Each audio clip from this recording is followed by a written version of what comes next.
감사합니다. 오늘도 함께 하시고 은혜 주셔서 하나님 예배하는 종들에게 은혜 베풀어 주옵소서. 하나님을 찾으면 반드시 하나님이 도우신다고 하셨으니까 하나님 찾게 하여 주시고 하나님의 도움을 받게 하소서. 예수님 이름으로 기도합니다. 아멘. 할렐루야. 예, 연일 저 추운 날씨에도 오늘 저녁 예배 나오시고 특별히 당회원 신예배로 드리는데 함께 하심을 감사하고 나오신 여러분들을 주님의 이름으로 환영하고 또 축복합니다. 잘 나오셨습니다. 우린 주일 저녁마다 지금 사사기를 통해서 하나님께서 나를 향한 계획, 인생의 계획, 인생은 이런 것이구나. 인생들의 군상 확인하는 시간을 갖고 있습니다. 그 중에서도 오늘 지난주에 이어서 12절부터 살펴보도록 하겠습니다. 사사기가 우리에게 주는 너무나도 중요한 교훈은 문제를 만났을 때 비록 그 문제가 문제가 우리의 죄와 허물로 인한 것일지라도 하나님을 찾고 부르면 하나님이 도우시고 역사하신다라고 하는 겁니다. 하나님 때문에 받는 애매한 고난, 그리스도 때문에 받는 고난 그뿐 아니라 우리의 죄와 우리의 허물로 인한 것이라도 하나님을 찾고 하나님을 부르면 하나님이 도우신다. 하나님이 역사하신다. 이것이 사사기 전체의 핵심적인 내용입니다. 이스라엘 백성들이 고통 가운데 하나님을 찾자 오늘 본문도 또 여전히 하나님이 어떻게 역사하십니까? 오늘 보면 15절 한번 보세요. 15절 보시면 이스라엘 자손이 여호와께 부르짖음에 여호와께서 그들을 위하여 한 구원자를 세우셨으니 그렇게 말합니다. 다시 말해서 이스라엘 백성들이 자신의 죄로 인하여서 어려움을 당할 때 하나님을 찾자 하나님이 그들을 위하여 한 구원자를 세우셨다. 사람을 세우셨다. 그렇게 말합니다. 하나님은 당신의 일을 사람을 들어서 사용한다는 거예요. 매우 놀라운 거죠. 그래서 교회를 세우는 것도 하나님 당신이 내려오셔서 목회하고 당신이 다 하실 수 있음에도 불구하고 목사라고 하는 장로, 권사, 집사라고 하는 사람을 들어서 하나님의 나라 확장을 쓰신다는 거죠. 오늘 하나님은 이스라엘을 돕기 위하여 한 구원자를 세우셨다. 그렇게 말씀합니다. 그런데 놀랍게도 그는 아주 독특한 이력을 가진 한 사람을 세운다는 거예요. 15절 후반절 한번 더 볼까요? 15절 후반절. 그는 곧 베냐민 사람 게라의 아들 왼손잡이 에웃이라. 이스라엘 자손이 그를 통하여 모압 왕 에글론에게 공문을 바칠 때에 그렇게 말합니다. 다시 말해서 이스라엘을 위한 구원자로 에훗이라고 하는 한 사사를 세웠는데 놀랍게도 이 사람이 왼손잡이라는 겁니다. 왼손잡이. 여러분 지금 성경에서 말하는 이 왼손잡이라는 말은 왼손을 잘 쓰는 사람, 왼손이 좀 익숙한 사람이라고 생각하면 안 돼요. 우리식으로 지금 그렇게 생각하면 안 되고 우리말 성경에는 단순히 이것이 왼손잡이다. 그렇게 성경은 기록하지만 히브리어 원어를 보시면 그대로 직역하자면 원어가 기록된 그대로 직역하자면 오른손에 장애가 있는 오른손이 묶여 있는 오른손을 제대로 쓸 수 없는 이런 뜻입니다. 다시 말해서 에훗이라고 하는 사람 이스라엘 백성들이 하나님 앞에 우리를 살려주십시오 구해주십시오 라고 기도할 때 한 지도자를 구원자를 세웠는데 그가 에훗이라는 사람인데 그는 어떤 사람이냐면 오른손을 쓸 수 없는 오른손 장애인이라는 거예요. 오른손 장애자 기형아라고 하는 겁니다. 여러분 당시 사회는 모두 오른손 문화죠. 지금도 그래요. 지금도 제가 군 생활할 때만 해도 생활할 때가 지금 몇 년도입니까? 제가 95년도에 군 생활을 했으니까 군대에 가보니까 왼손잡이들이 총을 못 쓰는 거예요. 너무 불편한 거예요. 왼손으로 총을 써야 되는데 총이 오른손잡이에 맞춰서 설계가 되다 보니까 어쩔 수 없이 내가 왼손잡이인데도 불구하고 오른손으로 손가락을 파지를 하고 총을 쏘더라는 겁니다. 여러분 지금도 오른손 중심의 문화를 사용하는데 그 당시는 어떻겠냐는 거예요. 여러분 특별히 이스라엘 백성들은 여호와의 오른손은 능력의 손으로 인정했습니다. 그렇게 생각을 했어요. 그래서 여호와의 오른손은 원수를 무찌르는 손이요 여호와의 오른편은 하나님의 영광이 있는 쪽이라고 그렇게 믿었어요. 그처럼 모든 것이 오른편으로 통하는 사회에서 오른손을 쓰지 못하는 오른손 장애인이 세상을 산다는 거 어려운 일이었죠. 결기역 사유였습니다. 더군다나 용사로 씁니다. 사사로 불렀습니다. 이거는 결격 사유예요. 왼손을 아무리 잘 쓴다 하더라도, 누구보다도 왼손을 더 잘 쓴다 하더라도 그것은 보편적으로 오른손을 쓰는 사회에서 어때요? 기준에 부합하지 못하니까 그는 전쟁으로도 쓸 수도 없고, 전쟁할 때도 뭐라고 그럽니까? 소위 부정탄다 이겁니다. 이런 사람들 데리고 나가봐야 안 된다. 그래서 오히려 데리고 나갈 수 없는, 전쟁을 참여할 수도 없는 사람이었습니다. 거기에 에웃은 지금 어느 지파 사람이라고 그래요? 베냐민 지파 사람입니다. 여러분, 이것이 왜 놀라운 말이냐면, 우리는 베냐민 지파 하면 사울이 먼저 떠오르죠. 그래서 유력한 집안 사람입니다. 그런데 이스라엘 백성들이 이 본문을 딱 읽는 순간, 야, 어떻게 이런 사람이 사사가 됐지 하는 뜻이 됩니다. 왜요? 베냐민이라고 하는 뜻은 오른손의 사람이란 뜻이에요. 오른손의 사람이란 뜻의 지파에 있는데 오른손을 못 쓰는 사람인 거예요. 야, 저 사람은 베냐민 지파다, 지금 오른손을 쓰는 사람들의 지파다라고 했는데, 정작 하나님이 사사로 그로 부를 때는 오른손을 못 쓰는 오른손 장애인을 들어섰다는 겁니다. 그러니까 오른손의 사람이라고 하는 지파에 속해 있는 자가 오른손에 장애가 있어요. 그의 인생에 어쩌면 치명적인, 제가 예배당을 지면서 여러 교회에 갔습니다. 갔는데 별 효력이 없어요. 결국은 그냥 하나님이 우리에게 맡겨서 예배당을 짓게 하시더라고요. 근데 그 중에 한 교회를 제가 갔습니다. 누구라고 말씀드릴 수 없어요. 한 교회를 갔는데요. 연세가 한 60대 초반, 그때만 해도, 지금부터 한 4년 전만 해도 초반 61이셨는데, 여자 권사님이 한번 교회에 계셨습니다. 우리 사모하고 같이 갔는데, 목사님 뵈러 왔습니다. 제가 이러이러한 목사님. 뭐 그랬더니 목사님 곧 오신다는 거예요. 조금만 기다리시라는 거예요.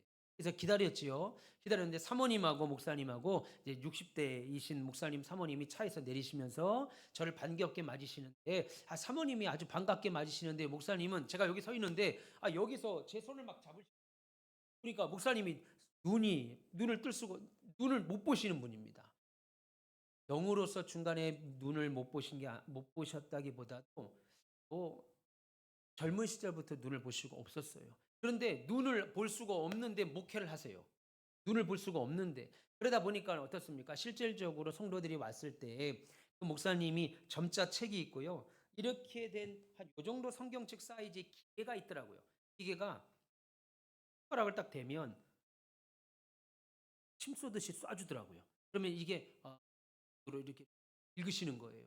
읽는 것도 잘 읽으시고, 성경이 나와 있어서 입력하면 성경을 쭉쭉쭉 읽는데 문제가 없습니다. 그런데 실질적으로 목회가 되죠. 교회 학교도 안 되고, 고등부도 안 되고, 야유회도 안 되고, 신방도 안 되는 거예요. 그래서 거의 실질적인 것은 사모님이 그 교회에 참 여러 가지 이야기를 듣는데 참 대단하시다. 이 불가능하잖아요. 눈이 보이지 않으니까 말씀을 연구하기도 어렵고 전하기도 어렵고 성도들 간에 이렇게 눈도 맞출 수가 없는 거예요. 제가 지금 이렇게 여러분들하고 눈을 맞추잖아요. 근데 그 목사님은 이제 선글라스를 끼시고 눈을 볼 수가 없으니까 결국은 교회가 예배당은 작게 졌는데 아담하게 지었습니다. 뭐 여러 가지 어렵다, 힘들다, 사모님이 그렇게 말씀하시는 것 같아요. 목회의 결함이죠. 인생의 결함. 오늘 이 에훗이 그랬습니다. 오른손 지파, 오른손 사람, 오른손을 쓰는 사람들이라는 뜻의 베냐민 지파에 살았는데, 그런 사람이 오른손을 못 쓰는 거예요. 더군다나 그를 사사로 하나님이 부르고 지도자로 부른다. 불가능한 일이죠. 안 되는 일입니다. 그런데 하나님이 그를 이스라엘의 구원자로 삼으셨어요. 여러분, 이런 사실을 볼 때 요즘처럼 정말 치열한 경쟁 사회를 살아가는 우리들에게 위로를 주죠. 우리는 보통 하나님이 쓰시는 일꾼들을 볼 때 어떤 사람을 보겠어요? 지난주 우리가 저녁에 살폈던 것처럼 운니엘은 좋은 가문이고 믿음이 뛰어나고 능력이 많고 재능이 많고 용맹스러웠던, 그야말로 엘리트 중에 엘리트였습니다. 여러분, 한국 사람일수록 그런 경향이 더 심하죠. 한국 사회 기준이 너무 높아요. 공부도 잘해야 됩니다. 외모도 축출내야 돼요. 거기에 재능도 많아야 됩니다. 그러다 보니까 사람들 안에 좀 쉼이 없죠. 다 잘나야 돼요. 이런 엘리트 중심의 사회에서 하나님은 연약하고 부족한 저와 여러분들을 부르셔서 하나님의 나라를 쓰신다는 겁니다. 세상은 말하지요. 뭐 교회도 말합니다. 준비된 자를 하나님이 쓰신다. 틀린 말은 아닙니다. 준비된 사람들을 하나님이 더 쓰시지요. 그런데 준비된 자를 하나님이 쓰는 것이 아니고 성령 충만한 자를 쓰. 사도행전 6장에 보세요.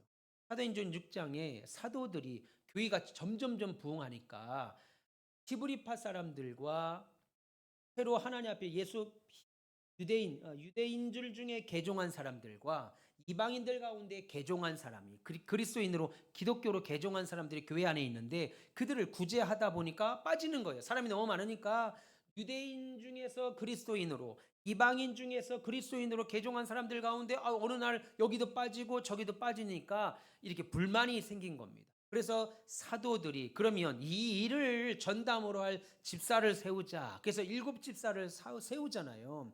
세우는데 그 집사를 세울 때 제일 먼저 돈입니다. 계수하는 일입니다. 헌금이 들어와서 이 헌금을 가난한 자에게, 과부들에게, 고아들에게 얼마에 어떻게 몇 이번 주에 다음 주에 이렇게 세분하는 회계의 일을 맡는 것인데 그 집사를 뽑는 건데 성경을 잘 보시면 그러면 저와 여러분 같으면 어떻게 뽑겠어요? 어떻게 뽑겠어요? 오늘 같이 피아노 반주를 합니다. 피아노 반주에서 우리 배 집사님이 피아노 반주에 다시 새롭게 헌신하기로 했습니다. 그래서 교회에서 피아노 반주자를 세웁니다. 성가대를 모집합니다. 라고 말할 때 기준이 있을 거 아니에요.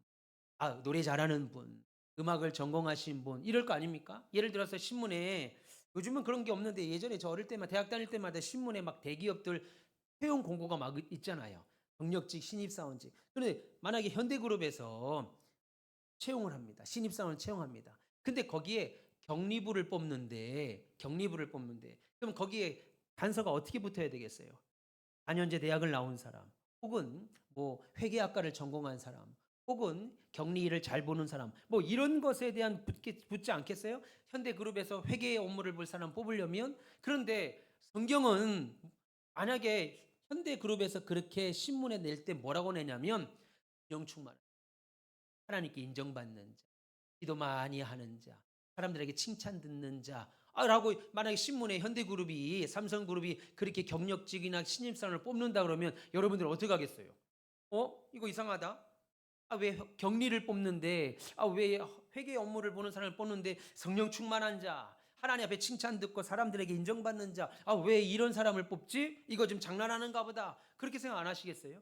그런데 사도행전 6장에 7집사를 뽑을 때 기준이 이거였습니다. 7집사를 뽑을 때 기준이 회계 업무, 빠지는 사람 없이 골고루 도와주기를 위한 회계 업무를 위하여 뽑는데, 그러면 당연히 회계도 잘하고 산수도 셈도 바르고 그리고 게으르지 않고 똑똑한 사람을 뽑아야 되는데 성경은 그런 사람을 뽑지 아니하고 제일 먼저 뭐라고 그랬어요? 성령 충만한 자, 그리고 하나님과 사람 앞에 칭찬 듣는 자를 뽑았다는 겁니다. 왜요? 하나님의 일이기에. 이 일은 하나님의 일이기에 재능보다는 하나님의 뜻을 이해하고 하나님 마음에 합한 자들을 먼저 뽑았다는 겁니다. 세상은 그렇지 않죠.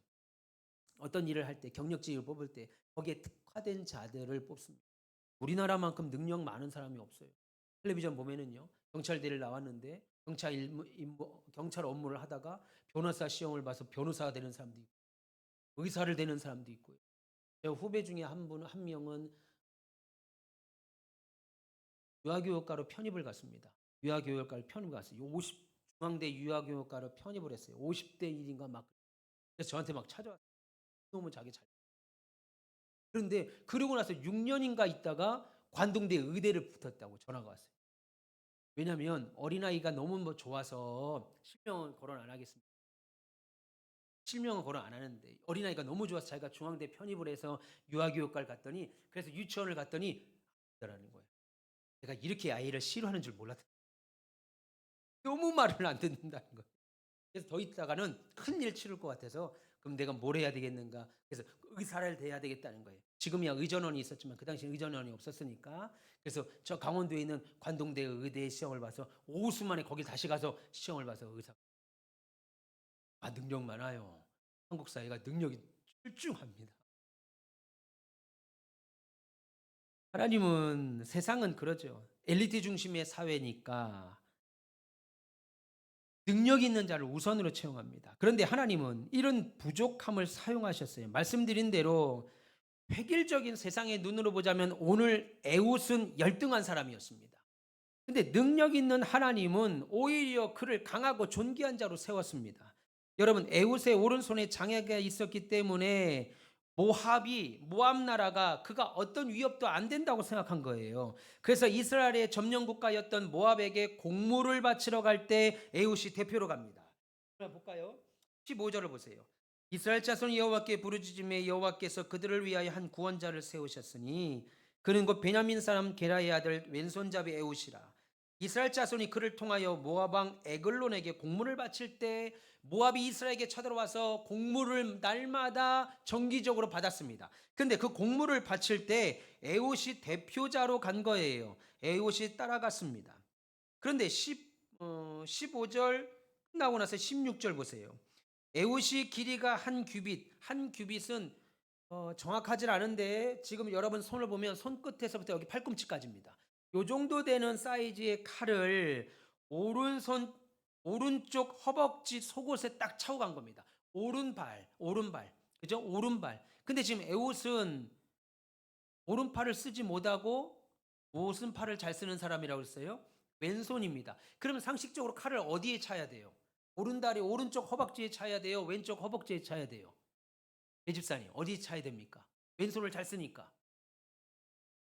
그렇죠. 왼손이 왼쪽 허벅지에다 차야 되는데 오늘 성경은 오른쪽 허벅지에 찼다. 그리고 왕에게 찾아갑니다.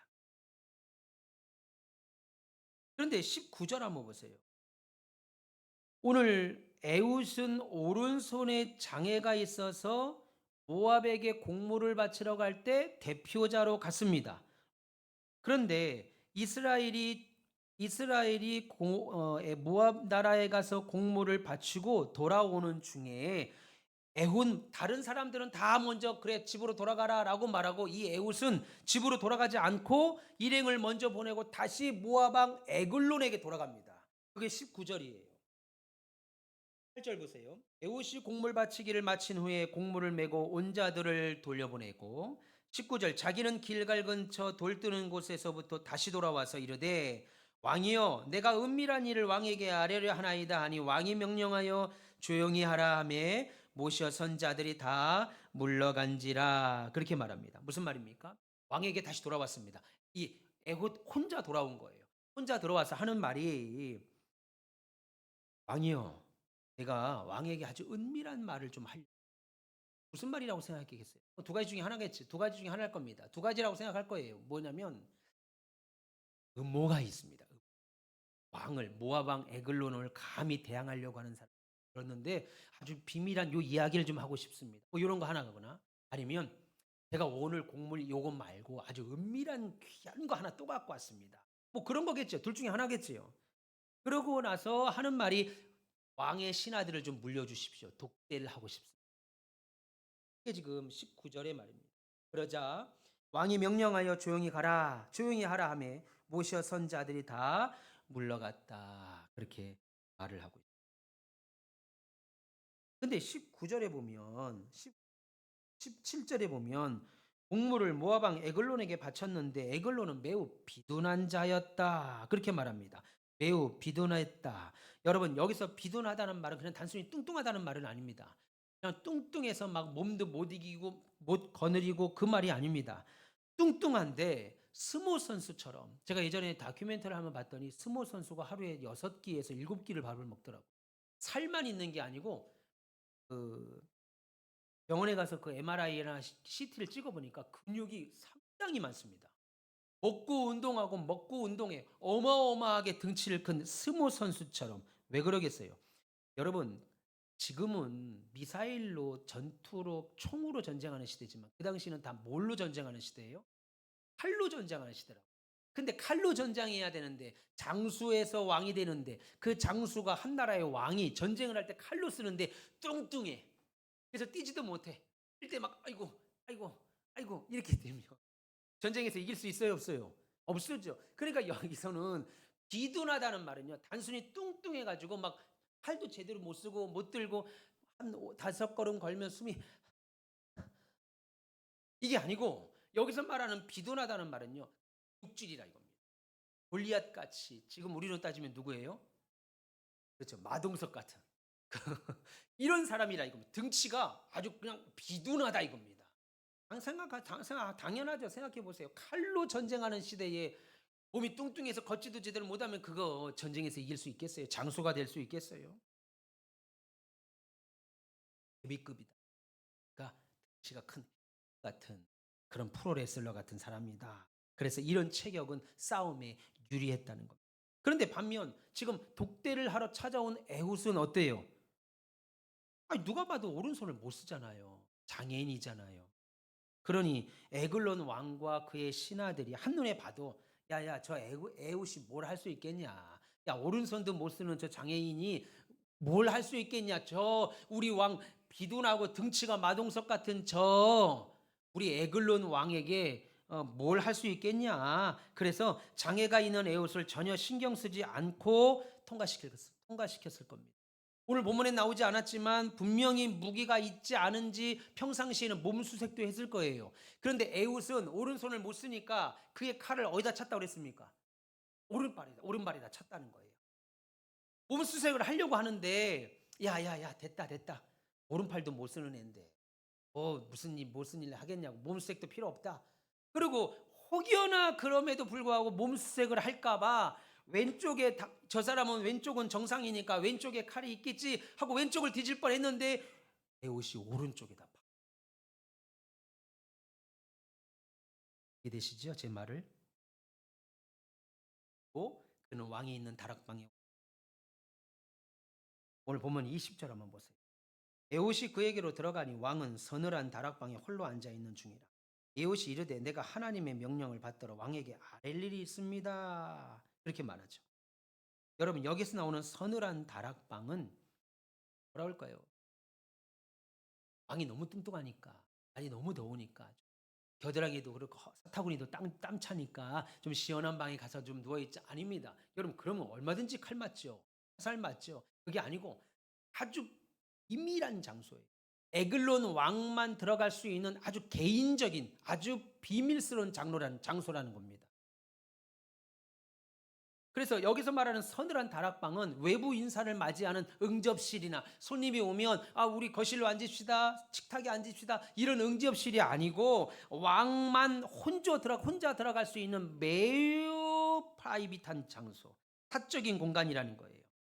그런 곳까지 에훗을 지금 불러들였다는 것은 에글론이 에훗을 높이 봤다는 거예요, 얕잡아 봤다는 겁니까? 얕잡아 본 거죠. 신하도 하나도 없는데 내가 지금 공격을 해서 다스려서 공물을 받는 곳의 대표, 왕은 아니지만 사사가 왔는데 그 사사를 볼 때 얼마나 시덥지 않게 봤으면 내가 혼자 거하는 곳까지 들어오게 했다 이겁니다.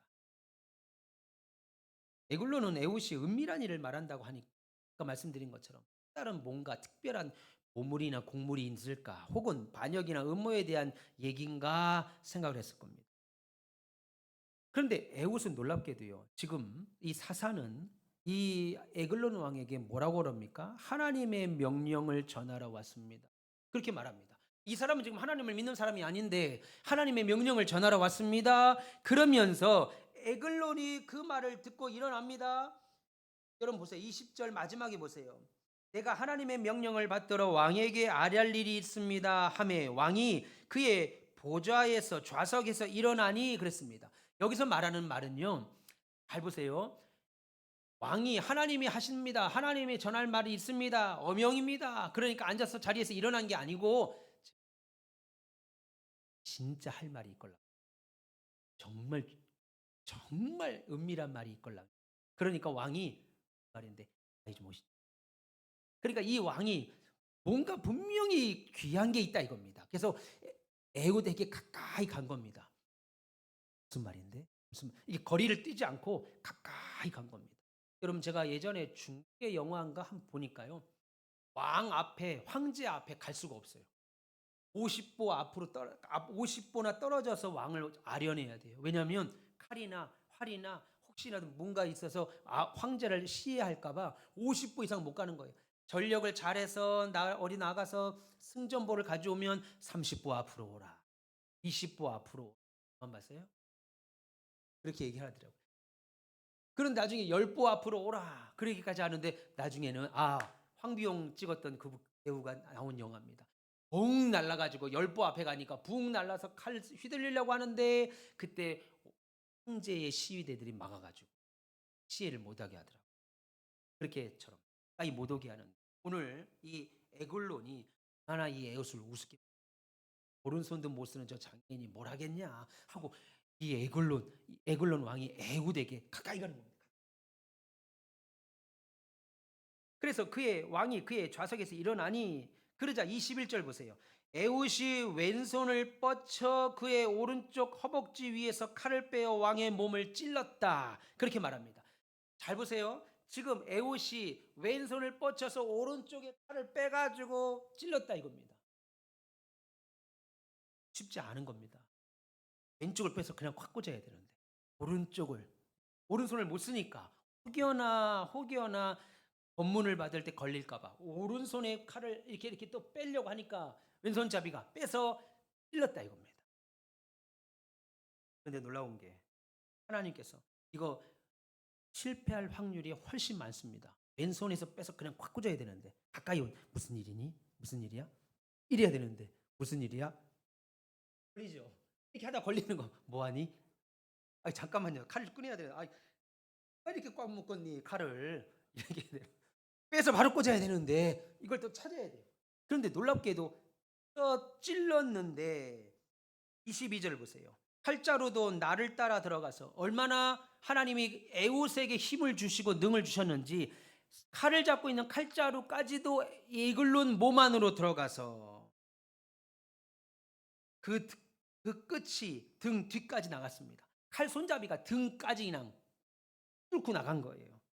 그가 칼을 그의 몸에서 빼내지 아니하였으므로 몸에 있는 등치, 살, 기름이 칼날과 엉켰더라. 에훗이 현관에 나와서 다락문들을 뒤에서 닫아 잠갔다. 그러자 24절 보세요. 제가 다음 주에 또 봅니다. 에훗이 나간 후에 왕의 신하들이 들어왔습니다. 근데 다락문이 잠겨 있습니다. 에훗이 나가면서 다락문을 문을 잠그고 갔겠지요. 그러니까 에훗이 걸어서 나온 걸 보고 잘 얘기가 끝났나 보다. 그러면서 우리 왕이 분명히 서늘한 방에서 그의 발을 가리우신다 그렇게 말했습니다. 여기서 말하는 발을 가리우신다라고 하는 말은 유대식 표현인데 지금 용변을 보신다 이겁니다. 대변을 보신다는 뜻입니다. 우리 왕이 지금 에훗과 헤어지고 오랜 시간 얘기하니까 소변이 매려오신가 보다, 대변이 매려오신가 보다, 지금 화장실 가셨나 보다, 뭐 이렇게 얘기합니다. 그런데 25절 그들이 오래 기다려도 왕이 다락문을 열지 아니하는지라 열쇠를 가지고 열어본즉 그들의 군주가 이미 땅에 엎드려 죽었다. 이게 재밌는 표현인데요. 우리나라 말을 이것을 오래 기다려도라는 말을 썼는데요. 원래 히브리어 원뜻은 부끄러움을 당하는 기간이 끝내도 이런 뜻입니다. 다시 말해서 나 화장실 좀 갔다 올게. 여보, 나 화장실 좀 갔다 올게. 근데 화장실 1시간씩 있어요. 그럼 갔다 오면 뭐라 그래요? 여보 무슨 뭐를 그렇게 오래 싸? 이거 동네 창피하게 그냥 뭐 이렇게 화장실을 오래 가? 그 말 하죠. 즉 그 뜻입니다. 원뜻은 왕이 너무 화장실을 오래 하니까 좀 부끄러움 하다. 근데 창피한 그 부끄러운 시간이 이미 넘어가 버린 거예요. 넘어가서 들어간 겁니다. 근데 이미 그렇게 말합니다. 여러분 누가 봐도 에훗은 사사감이 아니었고 누가 봐도 에훗은 지도자감이 아니었고 누가 봐도 에훗은 이스라엘의 구원자감이 아니었음에도 불구하고 더군다나 장애까지 있었던 에훗을 하나님이 이스라엘의 구원자로 사용하셨습니다. 하나님은 자신의 형상대로 사람을 만들었지요. 예수님의 보혈이 값없이 우리를 위하여 뿌려졌습니다. 그래서 하나님은요. 사람의 장애 유무 떠나서 사람의 됨됨이를 떠나서 재능 떠나서 그 사람 각자에게 하나님의 아름다운 계획을 삼으셨다는 거예요. 보고 계시다는 거예요. 여러분, 인간이 가진 조건, 여러 가지 환경, 이것만으로도 하나님 사용하지 아니하시고 오히려 부족하고 환경이 열악하여도 하나님을 믿고 따르는 자들에게 하나님 능력 주셔서 왼손잡이 에웃이 전혀 할 수도 없는 그가 오른손에 칼을 잡고 비둔한 헤비급과 같은 마동석과 같은 힘을 갖고 있는 에글론 왕을 한 칼에 죽여버렸다. 이렇게 말씀하고 있습니다. 그 결과 30절 한번 보세요. 그날의 모압이 이스라엘 수하에 굴복하며 그 땅이 몇 년 동안 평안했다고 그랬습니까? 10년. 너무나도 놀라운 것 11절 한번 보세요. 11절.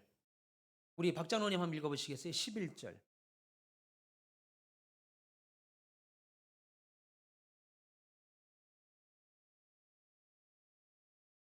온니엘은 어떤 사람이라고 그랬습니까? 지금 사사의 첫 사사입니다. 두 번째 사사가 에웃인데 온니엘이 사사가 됐을 때는 사람들이 다 박수를 쳤어요. 왜? 명문 집안이거든요. 재능이 있거든요. 뛰어나고 용맹했습니다. 그래서 야, 저 사람이 사사가 아니면 누가 사사가 되느냐? 심지어 갈렙의 사위입니다. 여호수아와 갈렙의 사위가 온니엘이에요. 집안이 좋습니다. 저 사람이 사사가 아니면 누가 사사가 돼? 근데 성경은 그가 사사가 되고 40년 동안 평안이 있었다. 그런데 누가 봐도 사사감이 아닙니다. 근데 성경이 의도를 갖고 기록하기를 몇 년이요? 80년. 운니엘보다도 갑절이나 오랜 세월의 평화가 있었다. 야, 이거 이해가 안 되는 말입니다. 이스라엘 백성들이 성경을 딱 보는 순간, 야, 이게 말이 안 되는데. 야, 어떻게 그 운니엘 가문, 오늘 어떻게 갈렙의 가문의 사위인데 그가 사사가 될 때는 40년이고, 야, 누가 봐도 안 되는 사람이라고 했던 그는 80년을 평화를 하나님이 허락하셨을. 아주 의도를 갖고 지금. 여러분, 하나님의 나라는 하나님이 하시죠. 그래서 하나님이 바라는 것은 우리들이 믿음으로 서고 하나님만을 온전히 신뢰하고 있는 데 있습니다. 그래서 내가 가진 세상의 고정관념, 편견 가지고 하나님의 일을 하는 것이 아니라 믿음의 눈으로 하나님의 일을 감당하려 할 때 오른손잡이, 왼손에 장애가 있어서 들어갈 때도 왕도 무시하고 신하들도 검색도 하나 검열도 안 했던 제가 뭘 어떻게 하겠어 라고 했던 그에게 하나님 능력 주셔서 칼을 쏘는데 그 칼집이 등을 뚫고 나갈 정도 하나님이 그에게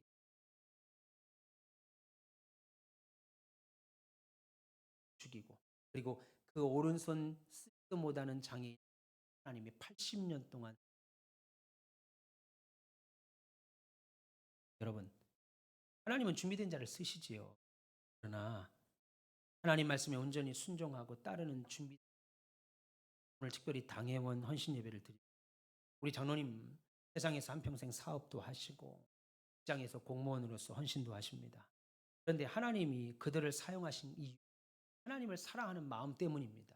하나님을 사랑하고 하나님을 바라보고 하나님 앞에 온전히 따르고 순종하기를 원하니까 하나님이 그런 자를. 오늘 동기 목사님이 전화가 왔어요. 낮에 갑자기 전화가 왔습니다. 내일 뭐 하냐고. 일날인데 왜 전화? 오늘 좋은 일 없었냐는 거예요. 제일 궁금합니다. 저보다 무슨 일 없었냐. 제가 얘기했습니다. 오늘 우리 집사님이 피아노 반주 시작했다. 전공자다. 진짜? 오늘 우리 권사님이 뭡니까 이거? 앞다리래. 죄송합니다. 앞치마. 예. 제가 어제 돼지 앞다리 고기를 먹어요. 앞다리 그래서 앞치마를 준비해 오셨다. 내 사진이라도 좀 찍어놓을 거랬어요. 참 센스가 없어. 안내 쓰신 분들 앞치마 이런 거딱 좀 찍었어야 되는데 내가 좀 찍어서 보내주려한다. 띠도 맞췄다. 시킨 거 아니야 최 목사가? 나는 시킨 적 없다. 너무너무 귀하다. 얘들 하는 말이 아니 목사가 시키지도 않았는데 막 그렇게 생각하면 평생 가난한 개척교회 하는 거야. 목사가 넓은 마음을 가져야지. 얼마나 귀한 마음이니. 귀한 마음이죠. 나 마음 하루 종일 기뻤어요. 돌아가시면서 팔짱을 끼고 내시길래 제가 위에서 봤어요. 제가 기도했습니다. 커피 마시고 돌아가는 배집사 가정 건강 우리 김두일 성도님이 굉장히 말을 잘해요. 잘생겼어요. 그죠? 남자답게 참 잘생겼습니다. 영화배우 같아요. 머리카락 그렇게 하라고 그러세요. 머리 스타일이 잘 어울리시네. 잘생겼습니다. 진짜. 우리 교회는 이 얼굴이 기본이 깔려야 등록하는가 봐. 잘생겼습니다. 진짜입니다. 제가 김두일 성도님하고 대화를 하면 마음이 기뻐요. 편안하고 좋아요. 여러 가지 이야기를 좀 저랑 또 나눠. 여러분, 하나님의 일은 그런 사람을 쓰는 겁니다. 하나님을 위하여 하나님이 무엇을 기뻐하실까? 하나님이 우리 교회를 위해서 무엇을 할까? 그 마음을 쓰니까 하나님이 생각을 하게 하고 일을 하게 하더라는 거예요. 그것 때문에 다른 사람이 기쁘잖아요. 하잖아요. 피아노 반주를 칠 때 형집사님 기뻤지요. 자리를 뺏어. 그렇게 생각 안 하지요. 너무 기쁩니다. 너무 기쁘다는 거예요. 학교가 작은 아들이 하는 말이 제일 교회에 오면 두 분을 궁금해한대요. 우리 배집사님을 궁금하대요. 피아노 전공자가 너무 궁금하대요. 그리고 또 하나는 우리 교회 소방관이 많아서 궁금하대요. 소방관이 너무 많다는 거예요. 저도 살면서 소방관을 이렇게 직접 본 건 처음입니다. 우리 교회 두 가정이나 돼요. 늘 기도하죠. 하나님 앞에 헌신된 자. 내가 뭘 할 수 있겠어? 예. 내가 입니다. 처럼 하나님이 귀하게 쓰시. 우리 당회원 장로님 되시기를 주님의 이름으로 축원합니다. 기도하겠습니다. 하나님 감사합니다. 종도를 축복하시고 오늘도 에웃을 통하여 다른 사람은 왼손잡이라고 손가락질하고 오른손을 못 쓰는 장애인이라고 말할지라도 하나님은 그를 들어서 에글론 왕을 죽이고 그를 들어서 80년 동안 이스라엘의 평화를 주셨습니다. 하나님, 사랑하는 우리 장로님